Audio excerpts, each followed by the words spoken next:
Alguns dos seus discípulos comentaram: o que será que ele quer dizer? Ele afirma: daqui a pouco vocês não vão me ver mais, porém pouco depois vão me ver novamente. E diz também: é porque vou para o meu Pai.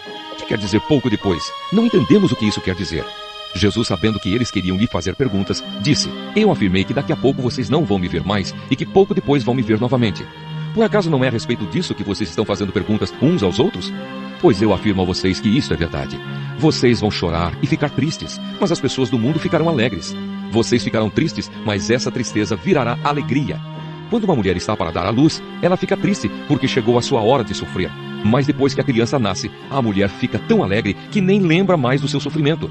Assim acontece também com vocês. Agora estão tristes, mas eu os verei novamente. Aí vocês ficarão cheios de alegria e ninguém poderá tirar essa alegria de vocês.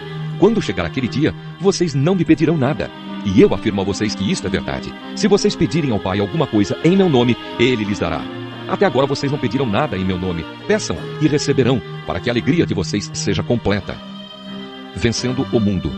E Jesus terminou dizendo: eu digo essas coisas a vocês por meio de comparações. Mas chegará o tempo em que não falarei mais por meio de comparações, pois falarei claramente a vocês a respeito do Pai.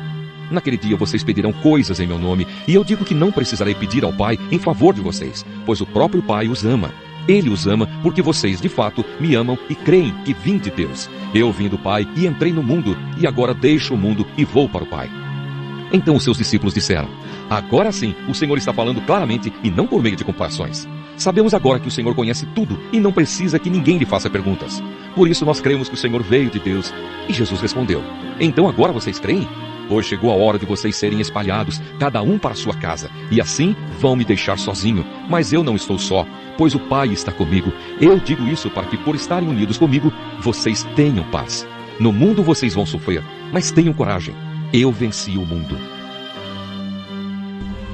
Jeremias, capítulo 52. A queda de Jerusalém. Zedequias tinha 21 anos de idade quando se tornou rei de Judá, e reinou 11 anos em Jerusalém. A sua mãe se chamava Amutal, filha de outro Jeremias, que vivia na cidade de Libna. O rei Zedequias pecou contra Deus, o Senhor, fazendo o que era errado, como o rei Jeoaquim também havia feito. O Senhor ficou muito irado com o povo de Judá e de Jerusalém, e por isso fez com que fossem levados como prisioneiros. Zedequias se revoltou contra o rei da Babilônia. No ano 9º do reinado de Zedequias em Judá, no dia 10 do 10º mês, o rei Nabucodonosor da Babilônia veio com todo o seu exército e atacou Jerusalém.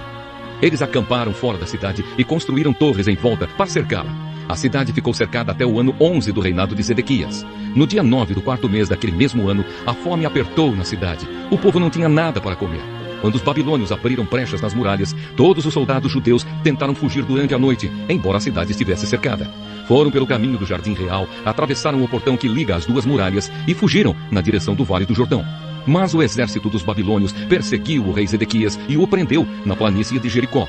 E todos os seus soldados o abandonaram. Zedequias foi levado como prisioneiro ao rei Nabucodonosor, que estava na cidade de Ribla, na região de Amate. Ali Nabucodonosor o condenou. Em Ribla, o rei da Babilônia mandou matar os filhos de Zedequias na presença do pai. Também mandou matar as autoridades de Judá. Depois, mandou furar os olhos de Zedequias e o prendeu com correntes de bronze, a fim de levá-lo para a Babilônia. E Zedequias ficou na prisão em Babilônia até o dia da sua morte. A destruição do templo. No ano 19º do reinado de Nabucodonosor da Babilônia, no dia 10 do 5º mês, Nebuzaradã, conselheiro do rei e comandante-geral do seu exército, entrou em Jerusalém. Ele incendiou o templo, o palácio do rei e as casas de todas as pessoas importantes de Jerusalém. Os seus soldados derrubaram as muralhas da cidade, e Nebuzaradã levou como prisioneiros para a Babilônia os que haviam sido deixados na cidade, os que haviam fugido para o lado dele e o resto dos operários especializados. Mas deixou em Judá algumas das pessoas mais pobres e as pôs para trabalhar nas plantações de uvas e nos campos. Os babilônios quebraram as colunas de bronze e as carretas que estavam ao lado do templo e também o grande tanque de bronze. Então levaram todo o bronze para a Babilônia. Levaram as pás e as vasilhas usadas para carregar as cinzas do altar e as tesouras de cortar pavios de lamparinas. Levaram as tigelas, onde era recolhido o sangue dos sacrifícios, as vasilhas de queimar incenso e todos os objetos de bronze usados no culto. Levaram todas as peças feitas de ouro ou de prata, as vasilhas pequenas, os pratos de carregar brasas, as tigelas em que era recolhido o sangue dos sacrifícios, as vasilhas para a cinza, os candeeiros, as vasilhas de incenso e os vasos usados nas ofertas de bebidas. Não foi possível calcular o peso dos objetos de bronze que o rei Salomão havia feito para o templo, isto é, as duas colunas, as carretas, o grande tanque e os 12 bois que o sustentavam.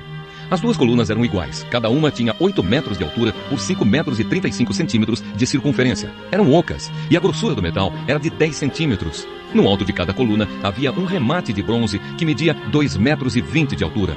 Em toda a volta do remate havia um enfeite rendilhado e com romãs. Tudo isso também era de bronze. No enfeite rendilhado de cada coluna havia 100 romãs, sendo que 96 delas podiam ser vistas do chão. O povo de Judá é levado para a Babilônia. Nebuzaradã, o comandante-geral, também levou como prisioneiros Seraías, o grande sacerdote, e Sofonias, o segundo sacerdote, e os 3 outros oficiais de importância no templo. Da cidade, ele levou o oficial que tinha sido comandante das tropas, 7 conselheiros do rei que ainda estavam lá, o oficial encarregado de alistar homens para o exército e mais 60 homens importantes. Nebuzaradã os levou ao rei da Babilônia, que estava na cidade de Ribla, na terra de Amate. Ali, o rei mandou surrá-los e depois matá-los.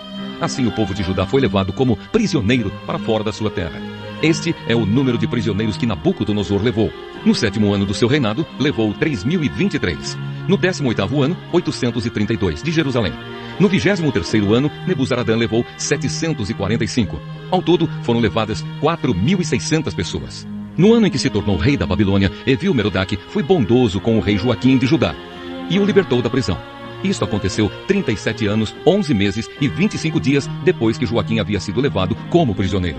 Evil-Merodach tratou Joaquim com bondade e lhe deu uma posição mais alta do que a dos outros reis que eram prisioneiros com ele em Babilônia. Assim deixaram que Joaquim tirasse as suas roupas de prisioneiro e vestisse as suas próprias roupas e comesse junto com o rei pelo resto da sua vida.